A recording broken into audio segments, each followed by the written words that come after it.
Satu-satunya yang layak disembah hanya Allah. Oke, itu fondasinya sholat. Terus sholat menurut Siti Jenar punya 3 dimensi. Sholat syariat, sholat torekot, dan sholat hakikat. Dengan istilahnya sendiri. Sholat syariat itu yang sembah raga tadi.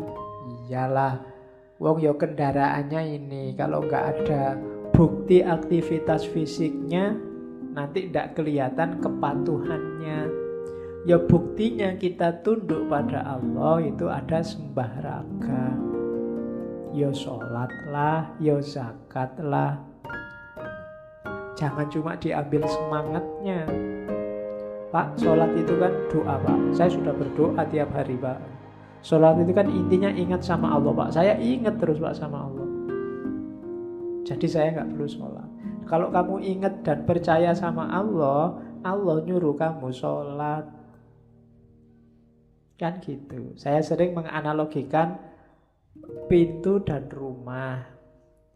Kalau Allah yang ada di dalam rumah itu, terus Allah bilang, kalau ingin ketemu aku, lewatlah pintu depan itu. Yo, kalau ingin ketemu Allah, ya lewat aja pintu depan itu. Itulah syariatnya. Tapi kan yang penting ingat Pak, gak harus lewat pintu depan itu. Yang penting ketemu kan bisa lewat jendela misalnya. Loh, iya lewat jendela mungkin kamu bisa ketemu Allah. Tapi mungkin Allah tidak berkenan. Allah sudah bilang lewat pintu. Ya pintunya itu syariat. Itulah sembah raga. Bukan olahraga loh ya. Sembah raga. Tapi memang sembah raga ini kalau nanti nggak masuk ke dimensi torekot dan hakikat, hasilnya memang olahraga. Cuma aktivitas fisik. Sholat bikin kita sehat, sholat bikin kita segar. Mungkin sampai itu aja. Aliran darah mengalir ke bawah, mungkin sampai itu aja. Hanya sembah raga. Syaratnya kesucian fisik. Ya pakai air. Wudu, kalau yang punya hadas besar ya mandi. Dan sembah raga ini manifestasi dari penghambaan, ketundukan, kepatuhan, kebersamaan, harmoni. Harmoni itu misalnya kita harmoni diri sendiri dan harmoni dengan orang lain itu ya kalau kita jamaah misalnya itu kan ada fungsi harmoni bersama yang lain. Aspek syariat raganya. Ya itulah bukti bahwa kita tunduk, bahwa kita patuh. Yo kayak kita upacara itu loh, pakai hormat terus tangannya diangkat. Itu kan Allah saya nggak ngangkat tangan juga tetap menghormati merah putih. Enggak, ada bukti resminya diatur oleh negara, tangannya diangkat. Nah bukti resmi kita bahwa kita yakin Allah adalah Tuhan yang mengatur alam semesta dan kita percaya itu yang fisik. Kalau sholat ya sembah raganya. Nggak usah khawatir. Modenya sembah raga, modenya syariat itu keragaman. Jadi itu kalimatnya Siti Jenar, sholat 5 kali sehari, puji dan zikir itu adalah kebijaksanaan dalam hati menurut kehendak pribadi. Benar atau salah, pribadi sendiri yang akan menerima dengan segala keberanian yang dimiliki. Jadi sholat itu kan sembah raga tadi itu kan semacam tata krama sopan santun yang diwajibkan oleh Allah pada kita. Dan dia beragam. Keragaman itu maksudnya setiap pribadi, setiap ulama, mungkin bahasa lainnya begitu, menafsirkan gaya sholat, cara sholat yang tidak seragam. Secara umum sih sama, tapi kan bagian-bagian tertentu ada yang beda loh. Itu itu keragaman. Syariat itu ternyata macam-macam kalau syariat. Ada yang takbiratul ihram pakai sendakep, ada yang tidak pakai sendakep. Ada yang, saya dulu pernah di Iran itu, yang imami orang Syiah di masjid besar. Terus kalau di sana misalnya sholat isya ya jahar, imamnya jahar. Cuma waktu waladholin amin, aminnya tidak jahar. Jadi orang pelan-pelan bilang amin.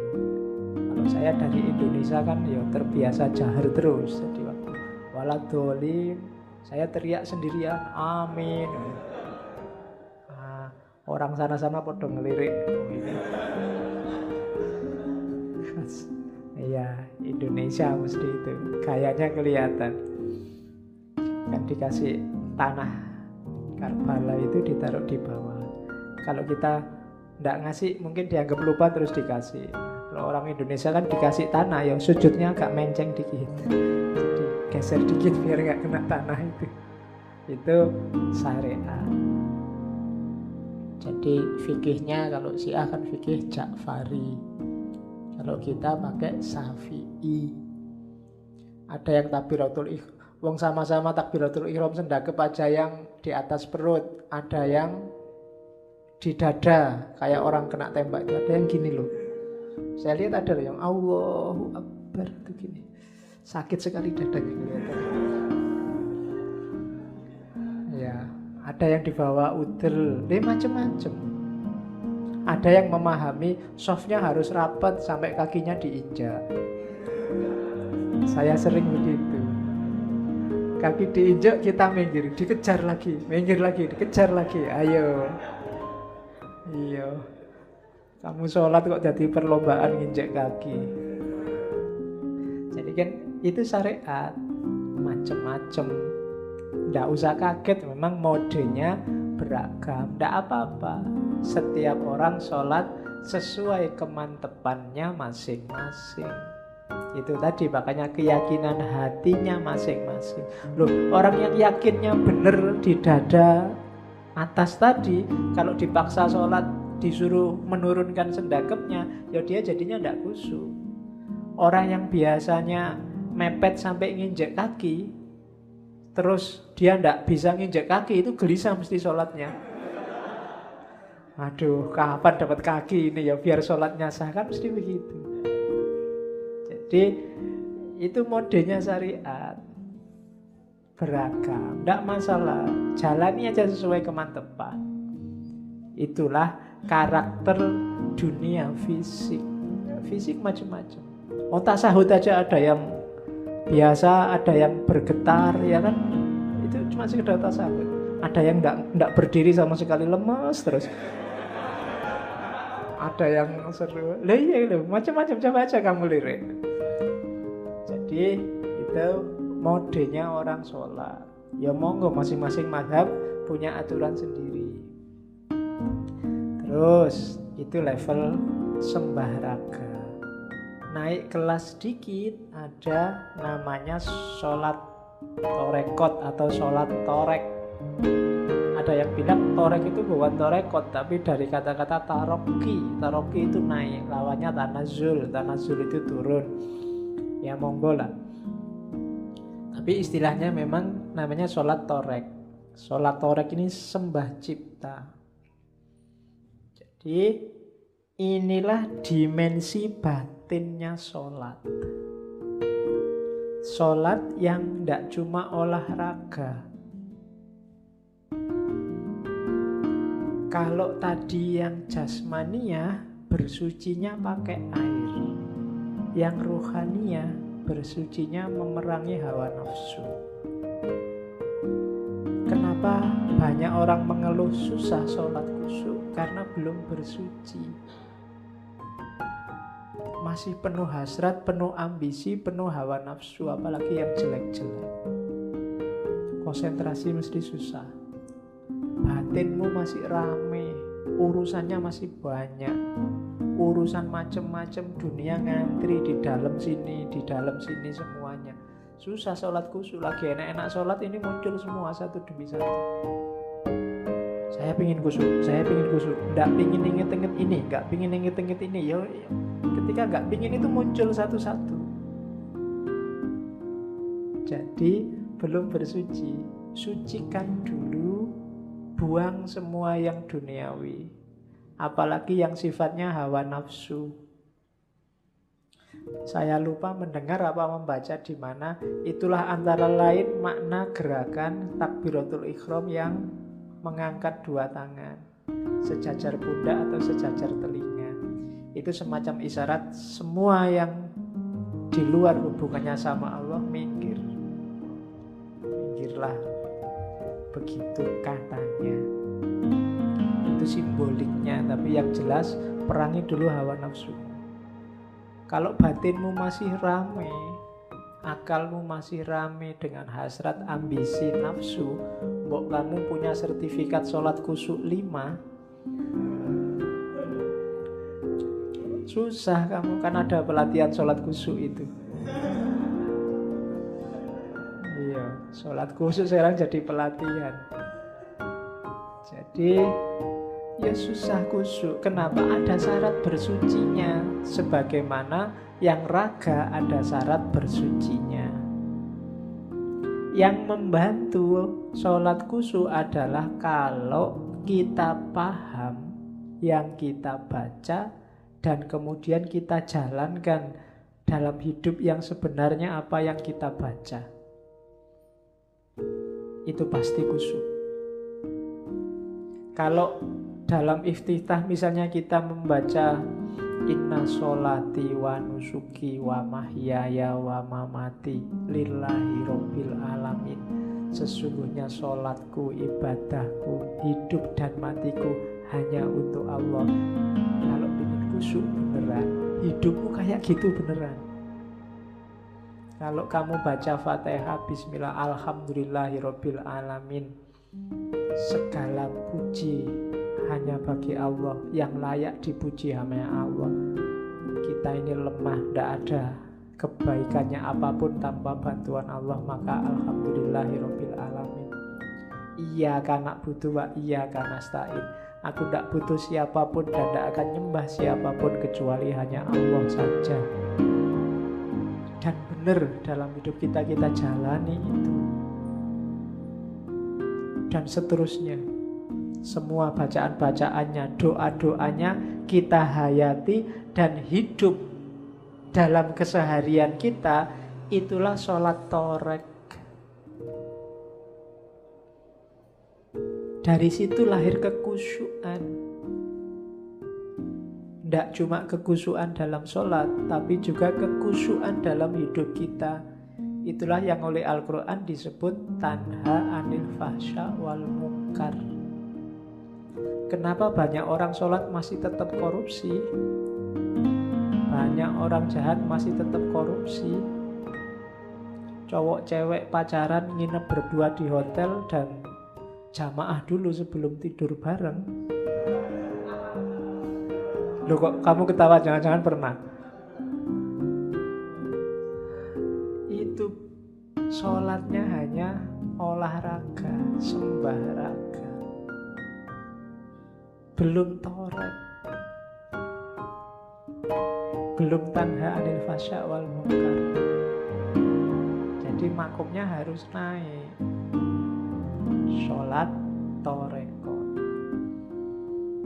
Terus naik lebih dalam lagi, ada namanya sholat hakikat, atau orang Jawa Syekh Siti Jenar memperkenalkannya dengan istilah sholat daim. Sholat daim itu sembah rasa. Ini level selanjutnya dari sholat torek. Kalau tadi sholat torek itu membersihkan diri. Kalau sholat daim ini dirinya sudah bersih, sekarang diisi terus menerus dengan yang baik-baik. Cara bersucinya dengan zuhud. Zuhud itu berarti tidak terlalu memasukkan variabel dunia dalam hidup. Jadi orang yang masuk ke level sholat daim itu khusyuknya nggak cuma di sholat, tapi dalam hidup sehari-hari. Itu ada penjelasan. Orang Jawa menyebut apa? Khusyuk itu sinonim dengan kata-kata lerem. Lerem itu sudah mengendap, sudah tenang, sudah mantap, tidak bisa goncang-goncang lagi, sudah stabil. Jadi orang yang sholat daim itu berarti orang yang tiap detik kehidupannya itu kekhusyukan. Bukan kok sholat terus menerus, bukan ndak syariat terus batinnya sholat terus, enggak.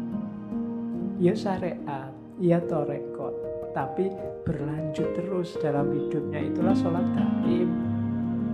Kesadarannya selalu kesadaran Allah, ndak pernah putus. Menjauhkan diri dari perbuatan jelek dan mengisi dengan perbuatan baik dengan landasan kesadaran bahwa Allah selalu ada, menyertai. Dasarnya tadi kan syahadat. Oke.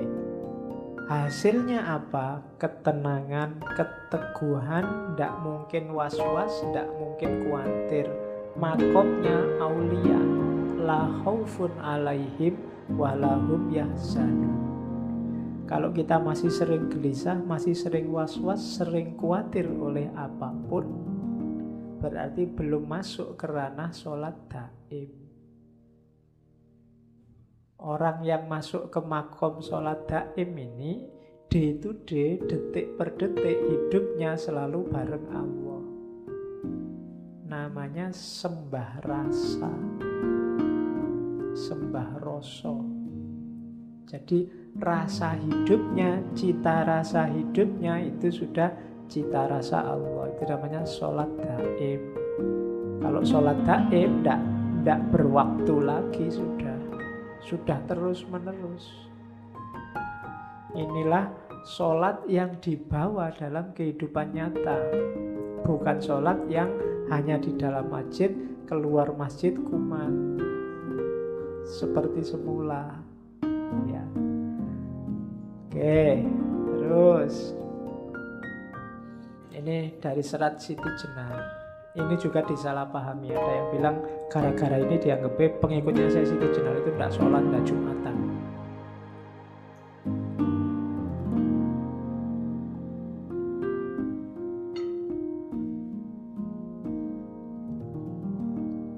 Ada muridnya namanya Ki Lontang. Ki Lontang ini waktu diinterogasi antara lain yang diucapkan itu, bukan Ki Lontong ya. Kamu ngerti ini Ki Lontong. Oke, nanti jadi stand up. Katanya Ki Lontang bersujud-sujud tiap hari Jumat di masjid, menyembah kesunyian, kesenyapan, kekosongan. Itulah yang kalian lakukan. Kalau menurut wejangan guru saya, orang sembahyang itu siang malam tiada putusnya dilakukan. Hai Bonang, ini karena yang interogasi Sunan Bonang. Keluarnya nafasku menjadi puji, masuknya nafasku menjadi doa. Karena tutur penglihatan dan pendengaran disuruh melepaskan dari angan-angan. Jadi kalau kamu sholat masih mengiaskan kelanggengan dalam alam kematian ini, maka sesungguhnya kamu ini kafir. Katanya Ki Lontang, yang pertama kita sholat itu seringkali hanya olahraga.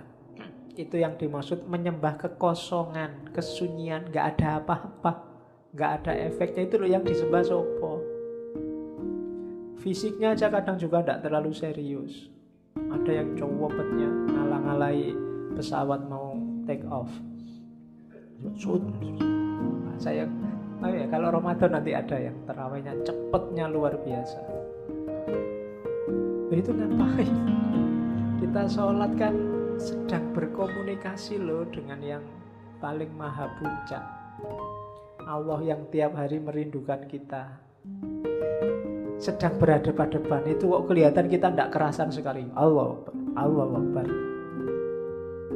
Nah, yang kita sembah itu apa? Berapa persen Allah hadir bahkan dalam sholat kita? Oke.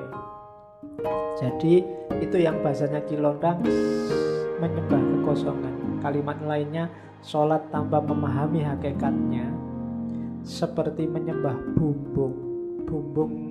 Bumbung itu kan bambu itu loh. Itu kan ya memang luarnya sih kelihatan kukuh tapi dalamnya kosong. Hatinya kayu. Batang kangkung kan juga dalamnya kosong. Kosong melompong, hampa dampa, kolong angin. Bahasanya Kilondang. Jadi adalah sholat itu tidak begitu.